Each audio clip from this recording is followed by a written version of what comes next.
Fishing had always been my escape. Whether it was a serene lake or a rushing river, the quiet solitude was a much-needed reprieve from the grind of everyday life. That's why, on a crisp fall morning, I decided to head out to Briarwood Lake, a secluded spot about an hour from town. It was one of those hidden gems that only a few locals knew about, surrounded by dense woods and far from any main road. The lake was as still as glass when I arrived, the early morning mist curling over the surface. I set up my gear at a small, rickety dock near the far end, where the water was deeper. It was the kind of place where you could sit for hours and not see another soul. Perfect. Around noon, I had a decent haul. A few bass and trout, nothing spectacular but enough to make the trip worthwhile. I was about to pack up when I noticed something strange. Across the lake, on the opposite shore, was a small boat. At first, I didn't think much of it. People came here to fish all the time, but the longer I looked, the more it seemed off. The boat wasn't moving, and whoever was in it wasn't fishing. They were just sitting there, staring in my direction. I squinted to get a better look, but the distance and the sunlight reflecting off the water made it hard to see clearly. Could have been my imagination, but I felt like they were watching me. I waved, a friendly gesture to break the tension. No response. The figure just sat there, unmoving. Unnerved, I turned back to my gear, telling myself it wasn't a big deal. Maybe they were just taking a break or lost in thought. But when I glanced back a few minutes later, the boat was gone. A chill ran down my spine. I scanned the lake but saw no sign of it. It hadn't passed me, and there were no ripples to suggest it had moved away. It was as if it had simply vanished. I told myself I was overreacting. Maybe the person had paddled into a cove or behind one of the small islands dotting the lake. Still, I couldn't shake the uneasy feeling. I decided to call it a day. As I packed up my gear, the stillness of the lake suddenly felt oppressive. The gentle lapping of water against the dock sounded louder, more menacing. I hurried, eager to get back to the safety of my truck. The walk back to the parking area was a good 10 minutes through a narrow trail in the woods. The trees seemed to close in around me, their shadows stretching longer as the sun dipped lower. I tried to focus on the crunch of leaves under my boots, but every snap of a twig or rustle of branches made my heart race. Halfway to the parking lot, I froze. Ahead on the trail was something lying on the ground. As I approached, I realized it was a fishing rod, an expensive one, the kind serious anglers use. It was snapped clean in half, the line tangled and frayed. There was no sign of the owner. I felt a knot tighten in my stomach. Maybe someone had dropped it in a hurry, but why would they leave behind such an expensive piece of gear? Then I heard it, a faint rustling in the bushes to my left. I whipped around, scanning the underbrush. Nothing. Just the faint whisper of wind through the trees. "Hello," I called out, my voice shaking slightly. No answer. I quickened my pace, nearly jogging now, the fishing rod forgotten. The parking lot wasn't far. I just needed to get to my truck and leave. When I finally broke through the tree line and saw my truck, relief washed over me. But as I got closer, my blood ran cold. The driver's side window was shattered, glass littering the ground. My tires, both front and back, were slashed. Whoever had done this hadn't just vandalized the truck. They wanted to make sure I couldn't leave. I spun around, my eyes darting to the woods. The sun was almost gone now, the shadows deepening into darkness. Then I saw him. The figure from the boat was standing at the edge of the parking lot, half hidden in the trees. He was holding something in his hand, a long, curved blade that caught the last glint of sunlight. My instincts screamed at me to run. I bolted down the dirt road that led to the main highway, my chest burning and my legs trembling with every step. I didn't dare look back, but I could hear him behind me, his footsteps crunching on the gravel, slow and deliberate. I don't know how far I ran or how long it took, but eventually, I saw headlights in the distance. I waved frantically, stumbling into the middle of the road.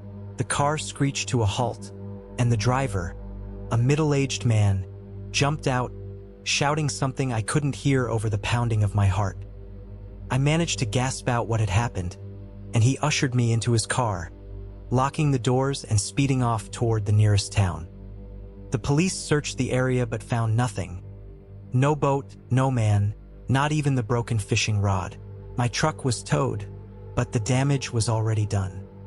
To this day, I don't know who that man was or what he wanted, but I've never gone fishing alone again.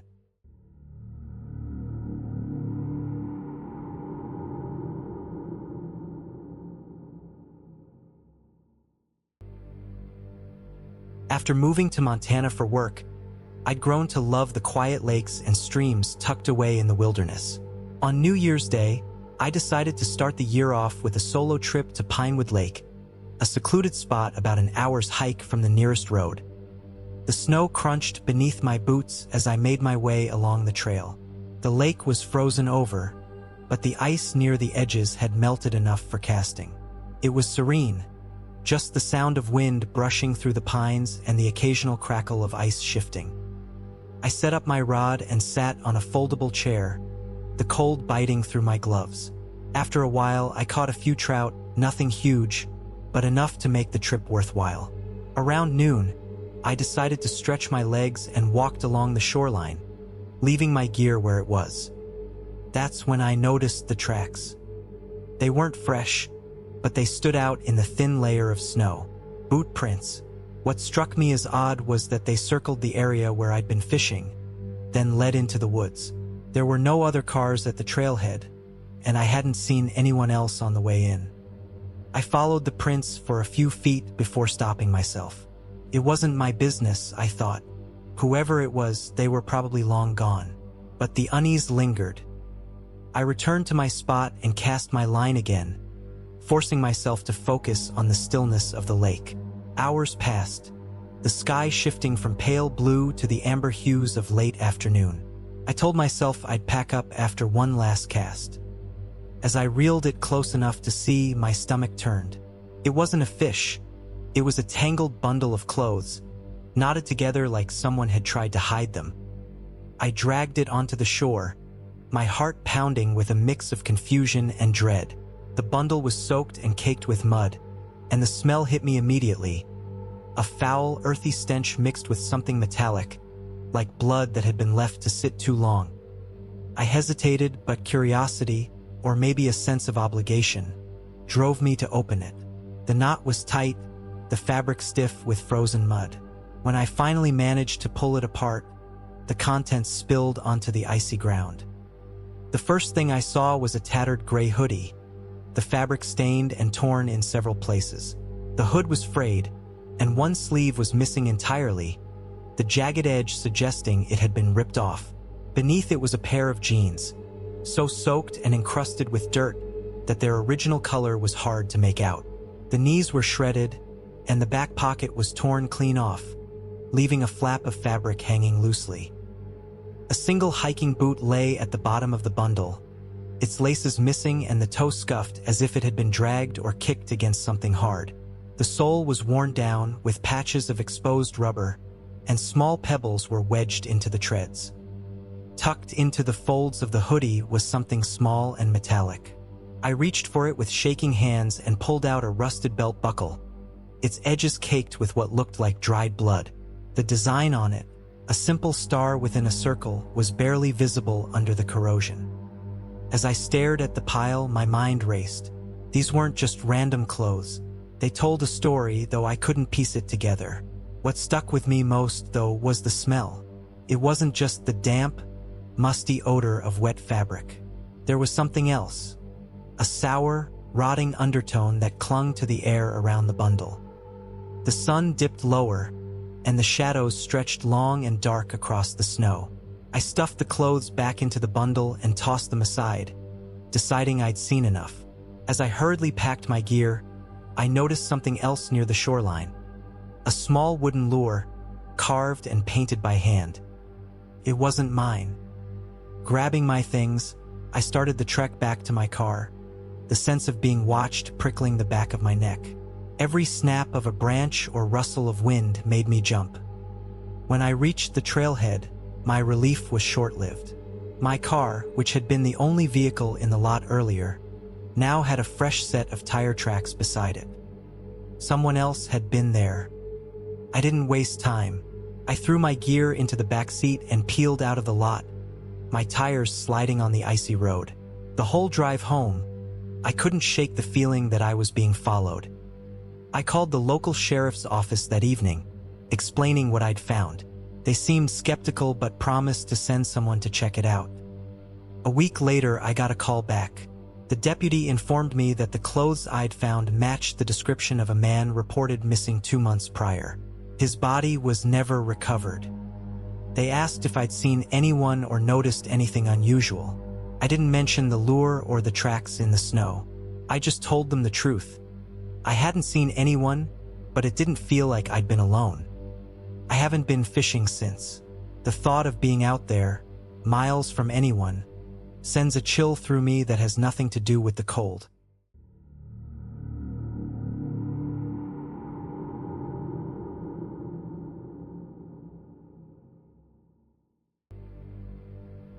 Growing up in the Pacific Northwest, I'd always loved fishing. There was nothing quite like the solitude of being on the water, surrounded by the stillness of nature. It was my escape, a place where time seemed to slow down and the rest of the world faded away. But sometimes, isolation isn't the sanctuary you hope for. Last summer, I headed to Devil's Fork Reservoir, a remote lake nestled in the dense forests of northern Idaho. The name had always seemed dramatic to me, ominous even, but I'd fished there before and knew it to be peaceful, quiet, and serene. That morning, I rented a small boat from the town's only bait shop and rowed out toward the middle of the lake. The water was dark, reflecting the overcast sky above, and the air was thick with the scent of wet earth and pine. I spent most of the day casting and reeling in without much success. By late afternoon, I'd only caught one measly bass. Frustrated but not ready to give up, I decided to try my luck near a cluster of submerged logs on the far side of the lake. On my first cast, the lure sank deep, and almost immediately, the line went taut. At first, I thought I'd snagged one of the logs, but then I felt the pull heavy and unrelenting. Whatever was on the other end wasn't fighting like a fish. My heart raced as I struggled to reel it in, the strain making my arms ache. When it finally broke the surface, I froze. It wasn't a fish. I'd hooked what looked like a bundle of tangled roots and debris. As it floated closer, I saw that it wasn't just sticks and weeds. The pale, bloated shape beneath the grime sent a chill through me. It was unmistakably human. The body was badly decomposed, the skin swollen and discolored from its time in the water. The hands were skeletal, with bits of flesh clinging to the bone, and the head lolled unnaturally to one side, the features almost unrecognizable. For a moment, I couldn't move. My mind raced to make sense of what I was seeing, but there was no denying it. I had pulled up a body. I felt a wave of nausea and had to look away.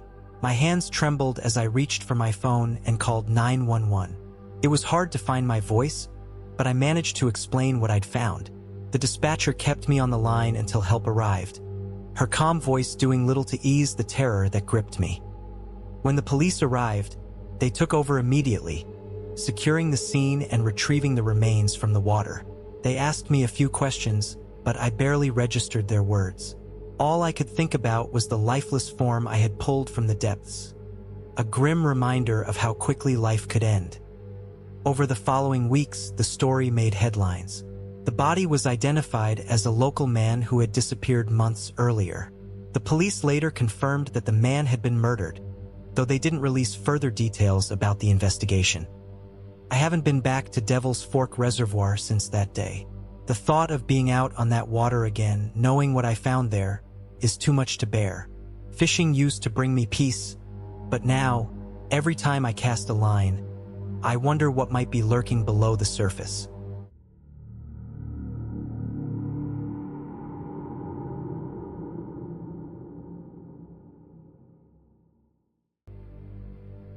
It was New Year's Eve, a time for celebration, but I had chosen to spend the day alone, fishing at Pine Valley Reservoir. It was a tradition I had developed over the years, a chance to clear my head and reflect. The lake, mostly deserted in the winter, was peaceful. Just the sound of the water lapping against the ice and the occasional call of a distant bird. I parked my truck, grabbed my gear, and made my way to my usual spot on the lake's edge. It was unusually cold that year, even for the dead of winter. The ice was thick, but the air was bitterly frigid, and the low sun hung like a cold, distant orb in the sky. It was around noon when I set up, expecting a quiet afternoon. Mark, a friend who sometimes joined me, had canceled at the last minute. He wasn't much for the cold anymore, and I didn't mind the solitude. I'd been fishing for about an hour when I heard a noise. It was faint, the crunch of snow beneath boots, but it was too rhythmic and purposeful to be the usual animal sounds. I looked up and froze. A man was walking toward me across the ice. He was moving slowly, his arms hanging at his sides. At first, I thought he was just another fisherman, but as he got closer, I saw something that made my stomach twist. He was naked. No clothes, not even a jacket to shield him from the cold.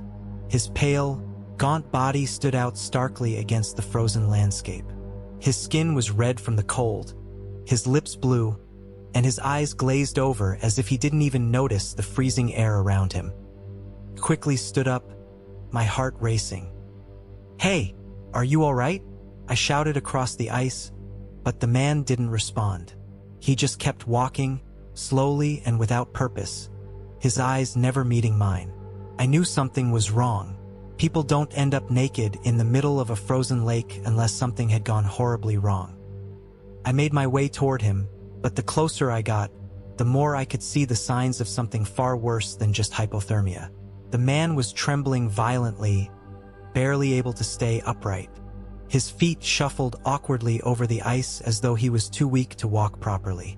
As I got closer, I noticed something else.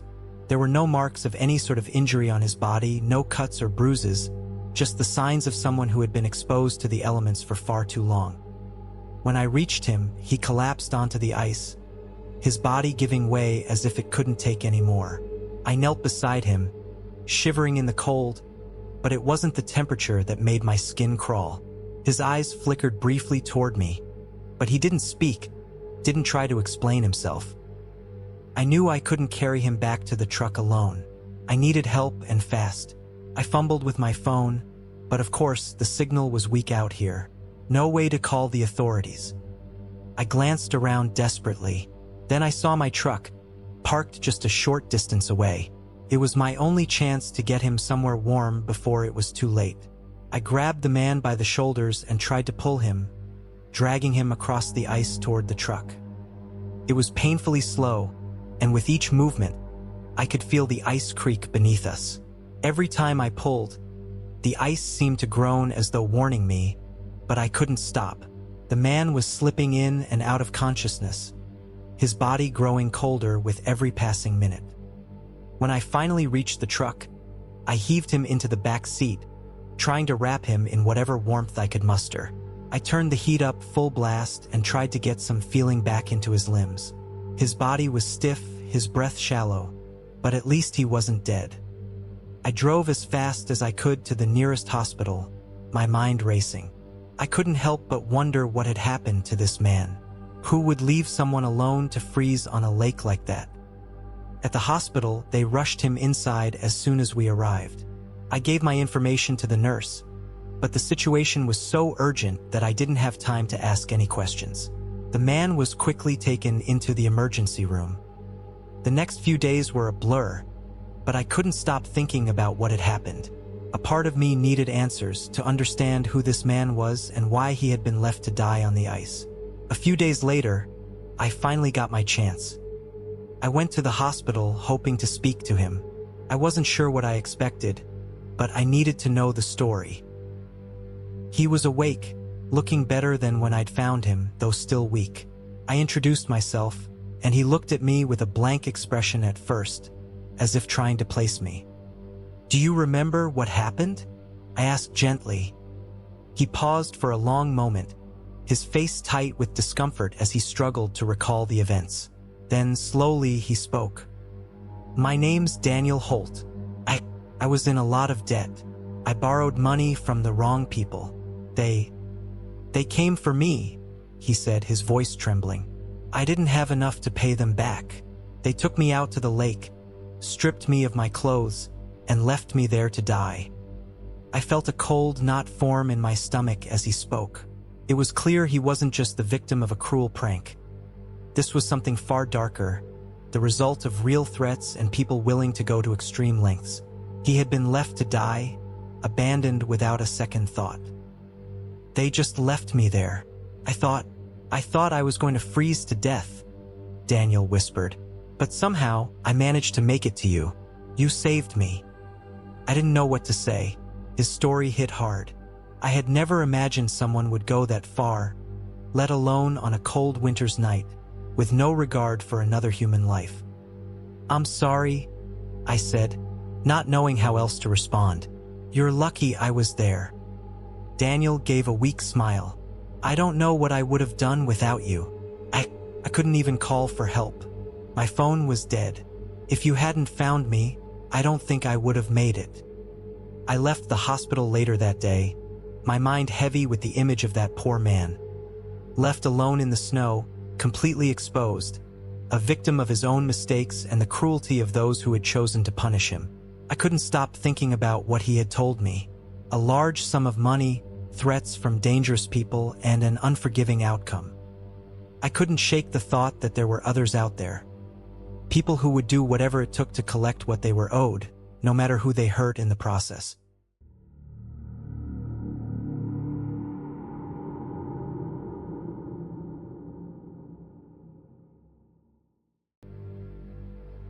It was supposed to be a peaceful weekend. I had planned a solo fishing trip to a quiet lake deep in the Appalachian Mountains. The kind of place you have to hike for miles to reach. No crowds, no distractions. Just me and the sound of the water. It was my favorite kind of escape. The first day went by without incident. I set up camp near the lake's edge, casting my line out into the still water, watching the ripples spread. The sun was warm, and the cool mountain air felt refreshing. The only sounds were the rustling of the trees and the occasional splash of a fish breaking the surface. By dusk, I had caught a few decent trout. I had no intention of heading back home just yet. So I made a small fire, cooked some of my catch, and settled in for the night. But as the sun dipped below the horizon, I noticed something strange. The air around me seemed to shift. The evening was still, almost too still. It was as if the forest had gone quiet all at once. First, I shrugged it off. The woods had a way of getting under your skin sometimes.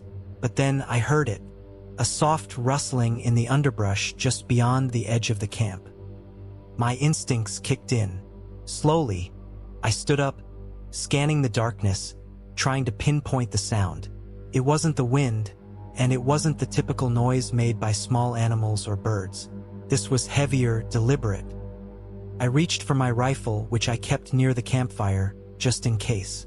I wasn't planning on using it unless I absolutely had to, but the tension in the air told me I might need it. The rustling grew louder, closer. Then, I saw it. Eyes glowing in the darkness, reflecting the dim light of the fire. A bear. My heart slammed against my ribs. It was large, its fur matted and dark, and it was moving toward the camp with slow, cautious steps. I stood perfectly still, hoping the bear hadn't noticed me yet. I knew that in situations like this you had two choices. Make noise to scare it off or stay as still as possible and let it move on. But I also knew that bears could be unpredictable. If it felt threatened or hungry, it could charge. The bear paused, sniffing the air. I could see its massive head turn toward the fish I had just caught, lying by the fire. My stomach twisted in knots. It was getting closer to my camp, and I was trapped in the open. I had no tree to climb, no shelter to retreat to. I held my breath, watching every movement, waiting for the bear to make its next move. It seemed to hesitate, its attention flickering between me and the fish. Then, just as quickly as it had appeared, the bear turned and lumbered off into the woods, disappearing into the shadows. I stood frozen for a few moments, the silence heavy in my ears. I slowly exhaled, realizing I hadn't even been breathing properly. My hands were shaking as I lowered the rifle. I didn't want to wait around any longer. I quickly packed up my gear, extinguished the fire, and made sure all my food was sealed tightly in my container. I wasn't about to test my luck with another close encounter. The hike back to my truck was nerve-wracking. I kept looking over my shoulder, half expecting the bear to return. The thought of it coming back while I was packing up when I was most vulnerable kept my adrenaline high. I finally reached my truck, threw my gear in the back, and drove out of the woods, trying to shake the unsettling feeling that had settled in my chest. I never went back to that lake. Not because I was afraid of the bear, though that encounter was enough to make anyone cautious, but because the whole experience made me realize just how fragile our control over nature really is. Out there, in the quiet, you're just another part of the food chain. And the bear had reminded me of that in the most terrifying way.